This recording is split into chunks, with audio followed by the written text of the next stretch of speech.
my all-time favorite herbal story. Involving one of my favorite herbs, yarrow. Okay, we've got a tiny bit of a backstory. Over the years, we have adopted quite a few old lady Great Danes and Mastiffs, because let's face it, who's gonna adopt a 6-year-old Great Dane? So part of the story involves Wilma, who was one of those old lady rescue dogs. So, you know how like if you're a mother, sometimes you get a text or an email or a phone call from one of your kids and you think, oh my gosh, why? Why do I have to get this text? So, I was teaching in a town about 30 minutes from our house, and I got a text from our son Mick, who was in his 20s, and he said, Mommy, everything's okay, but Wilma bit off her own toe and there's blood all over the living room rug. But don't worry, I cleaned it all up with bleach. And I'm thinking to myself, what am I more upset about? The fact that Wilma bit off her own toe, or that the kid finally decides to clean something up and it's gotta be our brown rug that he cleans up with bleach. So I drove home, I didn't speed. Wilma greets me at the door, she's totally fine, she's wagging her tail. And she has a paper towel masking tape to her paw. The paper towel fell off in about 4 seconds, and then Wilma followed me from the front door, through the house, on all of our old 1770 wood floors, leaving like all this humongous trail of blood. At the same time, Mick comes trotting down the stairs, holding up Wilma's toe and telling me the whole story.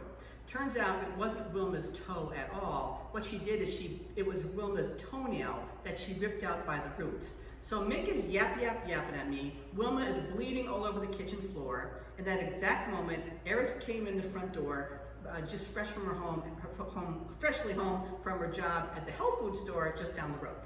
So I saw what was going on, and I'm gonna sound like a creepy person for a second, but I think I'm actually pretty nice. But even though she's my kid, I gotta say, she actually is a nice person. The most truly nice person I know, for real. But when you're an herbalist, you get like a little bit excited when something or somebody gets like a little bit hurt, because you learn so many first aid remedies, and there's not that much of a chance to like try them out in real life. So for like in this instance, I saw Wilma was okay, like she was bleeding, but she was not bleeding to death.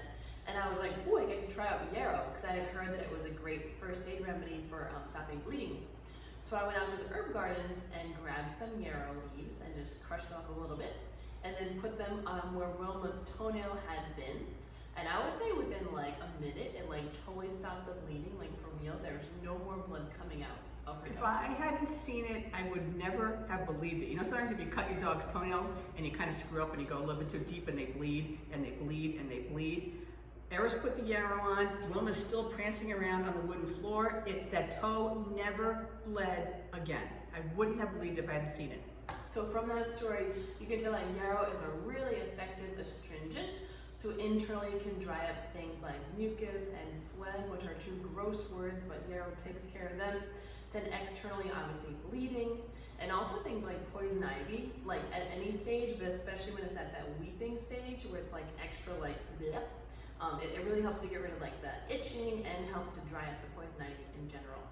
And it's a really great plant, considered a weed in most of the world, but it's really, really common, especially throughout New England. It likes to grow along the sides of roads, the sides of highways, likes to grow in fields.